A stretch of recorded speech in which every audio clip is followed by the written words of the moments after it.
आज उनको सोचना है। आपका देश आपका है, राज कर रहे हैं, आपकी भारतीय जनता पार्टी का पिछले 15, 14 से 11 साल से सरकार है, उसके बाद भी आप इस तरीके से, ये लोग कुछ नहीं, नफरत फैलाने वाले लोग हैं, देश में दंगा कराने वाले लोग हैं, और ऐसे लोगों को कोई वजूद नहीं है। बिहार के बेगूसराय में पूर्व मंत्री सनम मल्ला श्री मुकेश सहनी जी सरकार बनाओ अधिकार पाओ का नारा के साथ अपनी आवाज बुलंद कर निषाद समाज के बीच पूरे बिहार भ्रमण कर रहे हैं। श्री सहनी ने कहा कि निषाद समाज वीआईपी पार्टी के साथ मजबूती से है। आने वाले समय 2025 बिहार विधानसभा चुनाव जीतकर निषाद का बेटा मुख्यमंत्री बनेगा, तभी निषाद समाज को हक अधिकार मिलेगा। आइए जानते हैं और क्या कुछ कह रहे हैं श्री मुकेश सहनी जी। बिहार में यात्रा पे निकले हुए हैं, निषाद आरक्षण संकल्प यात्रा और सरकार बनाओ अधिकार पाओ, ये यात्रा पे निकले हैं 1 अक्टूबर से ही। पूरे बिहार में 38 जिला में रात्रि विश्राम है और ये यात्रा जो है 2 अक्टूबर 2025 तक चलने वाली है। पूरे 1 साल का यात्रा है। ये 3 चरण में यात्रा है। पहले चरण में रात्रि विश्राम करके पार्टी कैडर को मजबूत करना, और उसके बाद कार्यकर्ता सम्मेलन करना, और उसके बाद निषाद सम्मेलन करना। 3 चरण में है और 1 साल तक ये यात्रा चलते रहेगा। और हमारा मानना है कि सरकार बना के अपने अधिकार लेना है। हमारी लड़ाई है निषाद समाज को आरक्षण जब दिल्ली में है, जब बंगाल में है, तो बिहार में क्यों नहीं, इसके लिए हम लोग लड़ाई लड़ रहे हैं। और आपने अभी पार्टी दल हमने बना लिया है, मजबूती से इंडिया गठबंधन के साथ है, तो निश्चित तौर पे हम लोग ऐसी लड़ाई लड़ेंगे कि अगला सरकार हम बनाएंगे। और जब सरकार बनेगा तो निश्चित तौर पर उस पर गरीब, पिछड़ा, दलित हर लोगों का आवाज़ होगा, क्योंकि हम लोग लालू प्रसाद आदरणीय लालू प्रसाद यादव जी के विचारधारा को लेके चलने वाले लोग हैं। हम लोग जिसको कहीं पे मौका नहीं मिलता उनको उठाकर कुर्सी पे बैठाने वाले लोग हैं। हर जाति वर्ग को सम्मान देने वाले लोग हैं। हम किसी के साथ ईर्ष्या रखने वाले जाति धर्म के लोग नहीं हैं। हम किसी को पीछे करने वाले लोग नहीं हैं। हम अपना हक अधिकार हमें चाहिए और दूसरे का भी हक अधिकार उनको देना हमारा कर्तव्य और फर्ज बनता है। तो इसके लिए पार्टी को मजबूत करने के लिए उतरे हुए हैं मैदान में, ताकि अगली सरकार बने, तेजस्वी प्रसाद यादव जी के नेतृत्व में बिहार में सरकार हम बनाएं। उसमें निषाद का बेटा डिप्टी सीएम हो, सरकार में हमारे भागीदारी हो, सरकार में हिस्सेदारी हो, और सरकार में भारत के संविधान के दायरे में रहकर हर लोगों के लिए न्याय करे।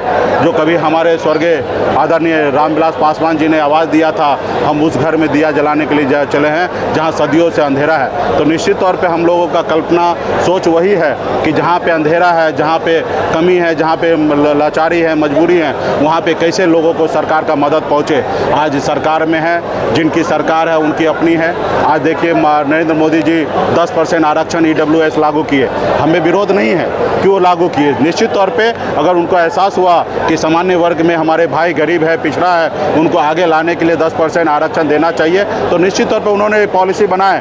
लेकिन वो और भी देखने की आवश्यकता है। बहुत सारे जाति धर्म के लोग जो हैं वो बहुत पीछे रह गया है। आज निषाद समाज जैसे लोग पीछे रह गया। आज सरकार का पॉलिसी हमारे प्रति भी होना चाहिए कि निषाद का भी आरक्षण दे। लेकिन आज हम कई सालों से लड़ाई लड़ रहे हैं, लेकिन हमारा सुनने वाला कोई नहीं है। तो ये कब होगा? जब हमारी अपनी सरकार होगा, हमारे विचारधारा की सरकार होगा, हमारे सहयोग से सरकार होगा, तो निश्चित तौर पे भारत के संविधान में के दायरे में रहकर हम आरक्षण लागू करेंगे। तो आज इसके लिए हम लोग मजबूती से पार्टी को मजबूत करने के लिए आज बेगूसराय जिला आए हैं, और जिला में पार्टी के नेतागण भव्य स्वागत किए। बड़े संख्या में पार्टी के नेतागण, कार्यकर्तागण यहाँ पे आए हैं, और बूथ स्तर पर पार्टी कैसे मजबूत हो उस पर हम लोग काम करेंगे।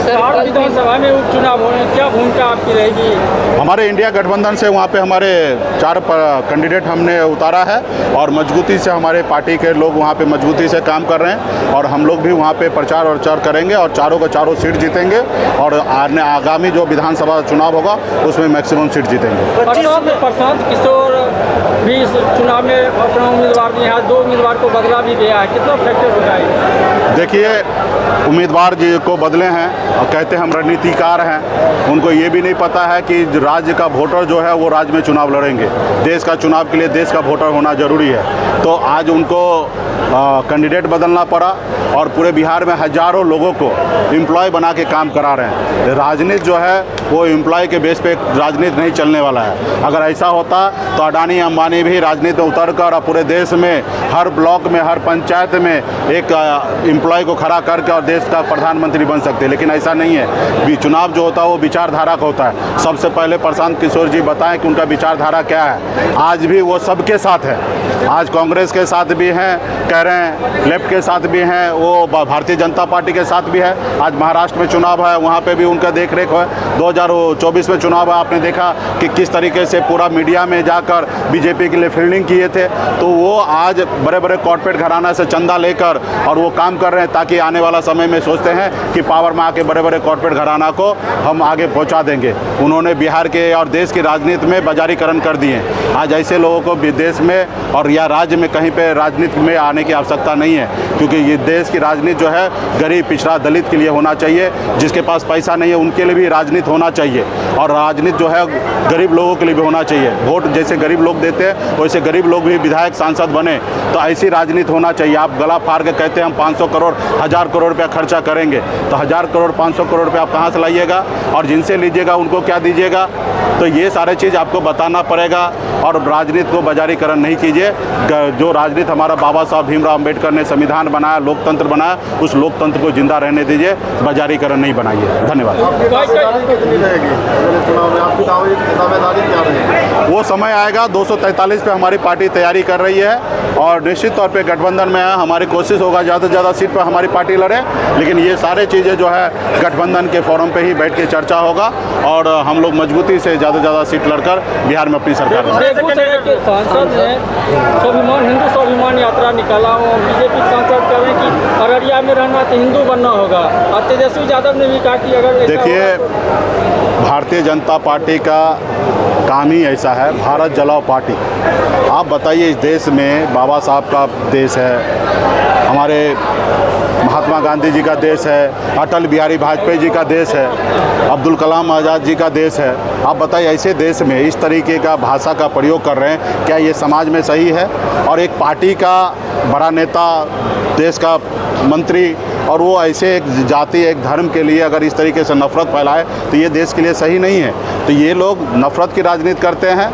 आप बताइए, 83% हिंदू, आज उनको सोचना है, आपका देश आपका है, राज कर रहे हैं। आपकी भारतीय जनता पार्टी का पिछले 15, 14 से 11 साल से सरकार है, उसके बाद भी आप इस तरीके से, ये लोग कुछ नहीं, नफरत फैलाने वाले लोग हैं, देश में दंगा कराने वाले लोग हैं, और ऐसे लोगों को कोई वजूद नहीं है।